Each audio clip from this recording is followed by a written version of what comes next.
Assalamualaikum warahmatullahi wabarakatuh.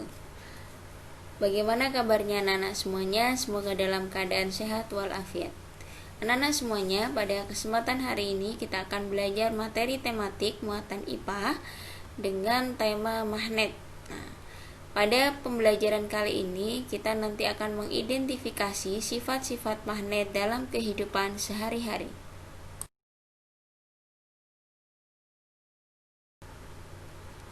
Apa itu magnet? Magnet adalah sebuah benda yang dapat menarik benda di sekitarnya, dan setiap magnet mempunyai sifat kemagnetan atau magnetis. Magnetis sendiri adalah kemampuan benda untuk menarik benda-benda lain yang ada di sekitarnya. Anak-anak bisa melihat contoh di bawah ini, ada contoh magnet yang bisa menarik besi. Dan juga di dalam kulkas itu bisa ditempel beberapa logam-logam gitu ya di dalam pintu atau bagian dinding dari kulkas. Ini juga ada contoh bisa menarik paku gitu ya dari magnetnya. Kemudian apa sifat-sifat magnet?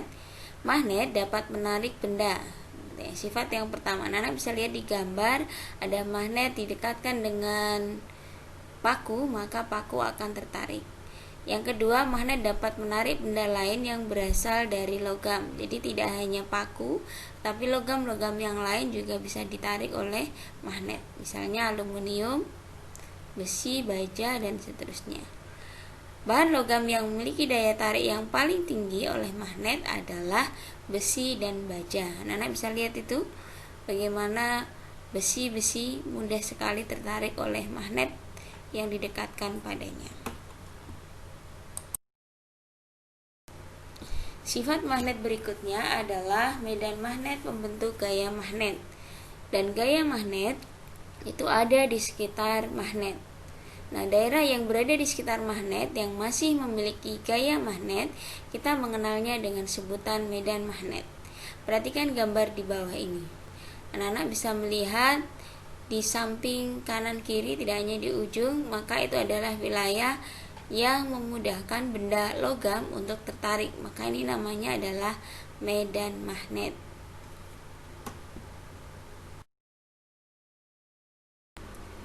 Magnet memiliki dua buah kutub, yaitu kutub utara disimbolkan dengan huruf U dan kutub selatan disimbolkan dengan huruf S yang biasanya ada di dalam magnet. Anak-anak semuanya, jika kutub yang sama didekatkan, kutub utara bertemu dengan kutub utara, maka yang terjadi adalah saling tolak menolak.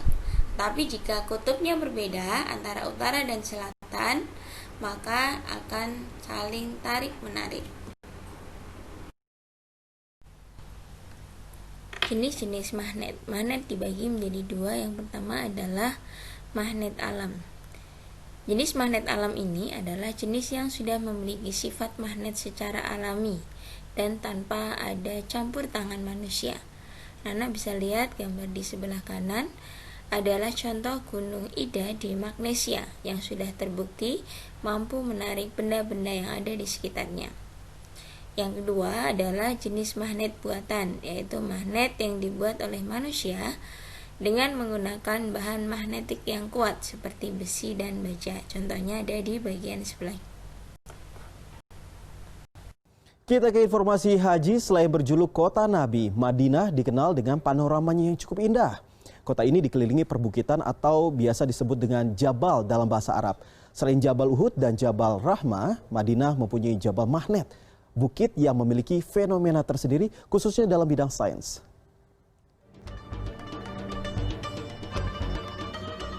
Kota Madinah tak cuma punya Jabal Uhud dan Jabal Rahmah. Sementara Jabal Uhud sudah terkenal dan dikenang sebagai saksi sejarah dalam peperangan pada zaman Rasulullah, Jabal Magnet justru dikenal dengan fenomena istimewanya.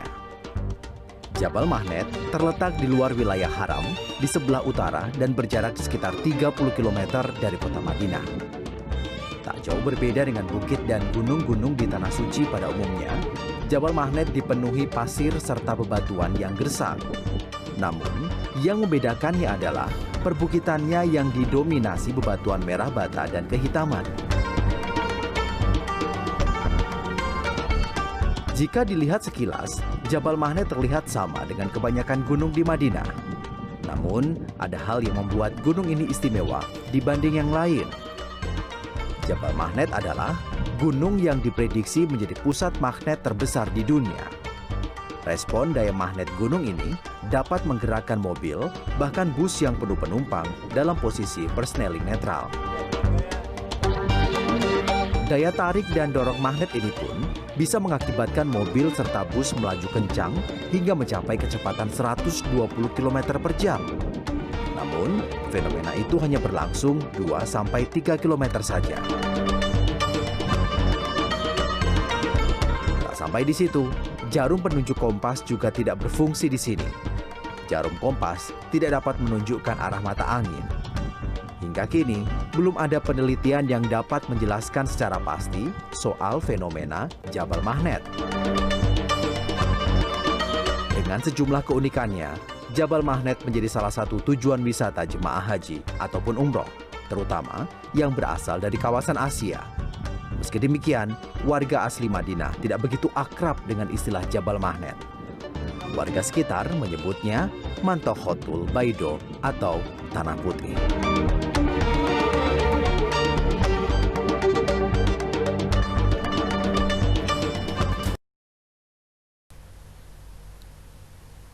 Cara membuat magnet. Ada beberapa cara dalam membuat magnet. Yang pertama adalah dengan cara gosokan, yaitu menggosokkan magnet tetap. Cara ini adalah menggosokkan salah satu ujung magnet tetap di sepanjang batang besi atau baja ke satu arah secara berulang-ulang. Bisa diperhatikan gambar di bawah ini, magnet digosok-gosokkan ke satu arah secara terus-menerus. Nah, benda-benda yang bisa dibuat magnet adalah benda yang mempunyai sifat kemagnetan, seperti besi, tembaga, dan baja. Cara yang kedua adalah dengan aliran listrik. Dengan cara ini adalah paku besar yang dililiti oleh sebuah kumparan setelah dihubungkan dengan baterai, kemudian didekatkan dengan paku-paku kecil. Nah, nanti ternyata paku-paku kecil itu akan menempel pada paku besar tersebut. Jadi, sifat kemagnetan paku besar hanya terjadi selama ada aliran listrik. Dikatakan bahwa paku besi menjadi magnet sementara. Cara membuat magnet yang ketiga adalah dengan cara induksi atau influensi atau imbas. Nah, sebuah paku besar didekatkan dengan sebuah magnet yang ditaruh pada statif, maka paku akan menempel pada magnet. Paku besar yang telah menempel pada magnet, jika didekati paku-paku kecil, ternyata paku-paku kecil ini akan menempel pada paku besar. Hal ini disebabkan oleh paku besar yang berada dalam medan magnet yang terkena induksi sehingga bersifat sebagai magnet. Macam-macam magnet. Magnet buatan memiliki beberapa bentuk, di antaranya yang pertama berbentuk batang persegi atau magnet batang. Anak-anak bisa lihat gambarnya di sebelah kanan. Kemudian yang kedua berbentuk jarum atau magnet jarum, berbentuk silinder atau magnet silinder. Yang ketiga adalah berbentuk U atau berbentuk tapak kuda. Anak bisa dilihat di sebelah kanan ada yang silinder, batang, jarum, bentuk U, ada juga yang keping, ada juga bentuk ladam.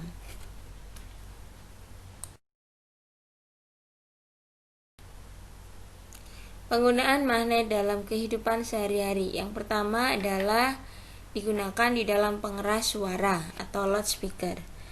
Loudspeaker adalah kombinasi magnet permanen dan elektromagnetik. Loudspeaker pada dasarnya perangkat yang mengubah energi listrik atau sinyal ke dalam energi mekanik. Berikut adalah gambar contoh pengeras suara atau loudspeaker. Yang kedua adalah pelantang atau mikrofon. Adalah satu alat elektronik yang dapat mengubah suara menjadi energi listrik. Yang ketiga adalah pintu lemari es. Pintu lemari es atau kulkas dapat menutup dengan rapat tanpa harus menggunakan kunci atau alat lainnya. Hal tersebut dikarenakan di sekeliling sisi pintu lemari es atau kulkas terdapat magnet. Yang keempat adalah kompas. Cara kerja kompas menggunakan medan magnet. Yang kelima, contoh penggunaan magnet ada di dalam dinamo sepeda. Anak-anak bisa lihat dinamo ada di bagian depan roda depan. Di dalam dinamo sepeda terdapat sebuah magnet yang dapat berputar pada sebuah kumparan tetap. Yang keenam, pada contoh alat pengangkat besi. Alat pengangkat besi merupakan salah satu penerapan dari gejala kemagnetan oleh arus listrik yang digunakan untuk mengangkat dan memindahkan benda-benda logam yang berat. Anak-anak bisa lihat contoh gambar di sebelah kanan bagaimana sebuah magnet bisa mengangkat besi-besi dan logam berat dalam jumlah yang besar. Demikian anak-anak pembahasan berkaitan dengan magnet. Untuk lebih memantapkan pemahaman kita, mari kita mengerjakan penilaian keterampilan di dalam LKS di modul halaman 151. Semoga apa yang kita pelajari hari ini banyak manfaatnya. Wassalamualaikum warahmatullahi wabarakatuh.